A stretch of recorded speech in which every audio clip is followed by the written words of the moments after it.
Assalamualaikum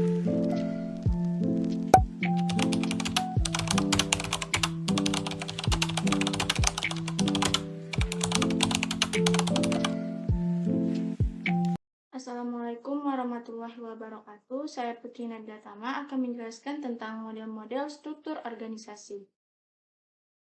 Yang pertama ada konsep struktur organisasi lini dan staf. Struktur organisasi lini ialah struktur organisasi paling tua sekaligus paling sederhana. Semua peran pengelolaan baik itu fungsi utama maupun fungsi pendukung dijalankan oleh penjabat lini atau atasan. Karakteristik struktur lini yang pertama, prinsip kesatuan komando benar-benar dijaga ketat. Yang kedua, koordinasi dilakukan langsung oleh pimpinan puncak. Selanjutnya, konsep lini dan staf, yaitu memiliki dua fungsi. Fungsi pertama yaitu menjalankan kegiatan utama dalam organisasi. Fungsi kedua menjalankan kegiatan pendukung, biasanya disebut posisi staf. Otoritas lini dan staf. Otoritas lini ialah hak untuk memerintah, mengatur, dan memutuskan suatu pekerjaan dapat dilakukan sesuai harapan. Yang kedua, otoritas staf yaitu hak untuk membantu memberikan informasi, pertimbangan, saran, dan nasihat, tetapi tidak berhak untuk memerintahkan maupun memutuskan. Yang kedua, ada model struktur organisasi fungsional, yaitu struktur organisasi yang membagi pekerjaan berdasarkan proses. Karakteristiknya yang pertama menggunakan standar, peraturan, dan prosedur. Yang kedua, tersentralisasi, orang yang paling memahami struktur organisasi adalah pimpinan puncak. Yang ketiga, pengelompokan dilakukan berdasarkan kesamaan aktivitas. Kelebihannya yaitu investasi alat minimal sehingga efisien. Yang kedua, keterampilan fungsional berkembang optimal sehingga produktif. Kekurangannya lambat menghadapi perubahan lingkungan. Yang kedua, keputusan tersentralisasi. Yang ketiga, inovasinya terbatas. Yang ketiga, ada model struktur organisasi produk, yaitu membagi tugas dan tanggung jawab dalam organisasi berdasarkan output atau purpose. Karakteristiknya lebih sederhana dibandingkan struktur organisasi fungsional. Yang kedua, lebih desentralisasi daripada struktur fungsional. Yang ketiga, lingkungan kompleks dan beban tinggi. Kelebihannya yaitu penanggung jawab produk jelas sehingga mampu beradaptasi dengan tuntutan luar. Yang kedua, koordinasi antar fungsi dalam satu kelompok produk sangat baik. Kekurangannya lebih sulit mencapai efisiensi karena setiap kelompok produk perlu sumber daya yang lengkap. Yang kedua, koordinasi antar produk sulit. Yang keempat, ada model struktur organisasi hibrid, yaitu gabungan dari model struktur organisasi fungsional dan produk. Struktur organisasi hibrid yaitu bersifat dinamis, apalagi organisasi bergerak di lingkungan yang berubah cepat. Yang kelima, ada model organisasi matriks, yaitu gabungan struktur organisasi fungsional dan produk. Selain menghasilkan struktur organisasi hibrid, juga bisa menghasilkan struktur organisasi matriks. Karakteristiknya yang pertama, relatif lebih rendah dibanding struktur hibrid, tidak mengikuti prinsip kesatuan komando, organisasi banyak mempunyai aktivitas kompleks dan saling ketergantungan secara intensif. Kelebihannya yang pertama, mampu mengoordinasi aktivitas yang sangat kompleks. Yang kedua, penggunaan sumber daya secara lebih efisien. Dan kekurangannya, tanpa kesatuan komando dapat mengakibatkan konflik. Selanjutnya, tuntutan pekerjaan dari dua atasan akan membuat stres bawahan. Yang keenam, ada model struktur organisasi sederhana.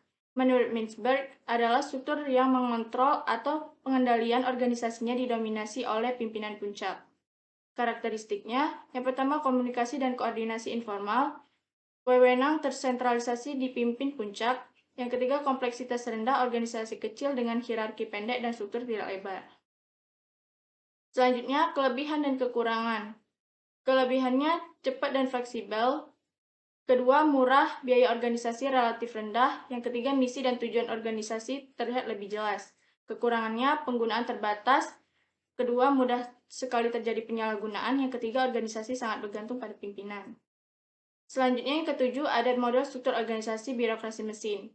Apabila peran analisis yang dominan sehingga kontrol organisasi dilakukan melalui standarisasi, maka menurut Mintzberg, struktur organisasi yang terbentuk adalah struktur organisasi birokrasi mesin.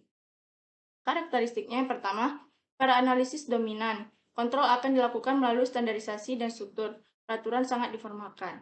Yang kedua, pengambilan keputusan mengikuti rantai komando. Yang ketiga, kompleksitas tinggi, tugas dikelompokkan berdasarkan keahlian fungsional. Kedelapan, ada model struktur organisasi birokrasi profesional. Ini yaitu organisasi didominasi oleh profesional operating core, yaitu profesional yang langsung menghasilkan produk atau jasa utama perusahaan. Karakteristiknya, formalisasi atau standarisasi profesi para profesional dilakukan secara ketat. Yang kedua, sentralisasinya rendah. Yang ketiga, spesialisasi berdasar kepemilikan kemampuan individu, bukan pembagian kerja. Yang kesembilan, ada model struktur organisasi divisional, yaitu memberikan kekuasaan cukup besar pada manajemen menengah.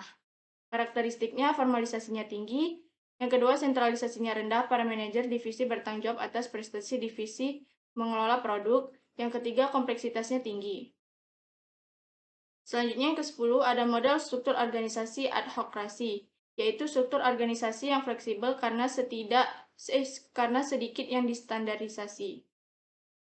Karakteristiknya, formalisasinya rendah atau tidak mempunyai peraturan yang diformalisasi dan tidak banyak prosedur.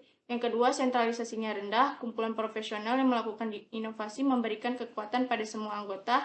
Yang ketiga, kompleksitas. Selanjutnya yang ke-11 ada model struktur organisasi kolegial, yaitu struktur organisasi yang menerapkan demokrasi sebagai pola pengambilan keputusan.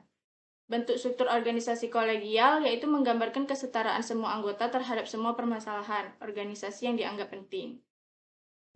Yang ke-12 ada model struktur organisasi penyamun. Struktur organisasi ini bisa juga disebut dengan organisasi menyimpang, yaitu struktur organisasi penyamun banyak cara untuk melakukan penyesuaian struktur organisasi, tetapi sebagian orang menggunakan cara adaptasi menyimpang. Selanjutnya ada model struktur organisasi flat dan tall. Struktur organisasi seperti tumpukan kotak bisa disusun ke samping atau ditumpuk ke atas. Bentuk struktur organisasi flat dan tall tergantung pada besarnya rentang kendali dan banyaknya hierarki. Bentuk struktur organisasi flat cocok digunakan untuk organisasi yang berada di lingkungan stabil yang tidak banyak muncul permasalahan baru. Sedangkan struktur organisasi flat baik digunakan untuk organisasi yang berada di lingkungan tidak stabil, banyak muncul permasalahan baru yang memerlukan keputusan cepat. Selanjutnya ada model struktur organisasi teroris. Seperti halnya struktur organisasi pada umumnya, struktur organisasi teroris juga beradaptasi dengan lingkungan. Bentuk struktur organisasi teroris biasanya network atau hierarki, atau kombinasi keduanya. Struktur hierarki dimiliki oleh organisasi teroris yang sudah merasa cukup kuat. Selanjutnya ada struktur organisasi kolateral dan jaringan hubungan kecil. Struktur organisasi besar pada umumnya bersifat mekanistik dan sudah memiliki budaya serta birokrasi yang tidak berubah dan kuat. Sedangkan struktur kolateral adalah struktur kecil yang ditempel pada struktur induk yang berukuran besar.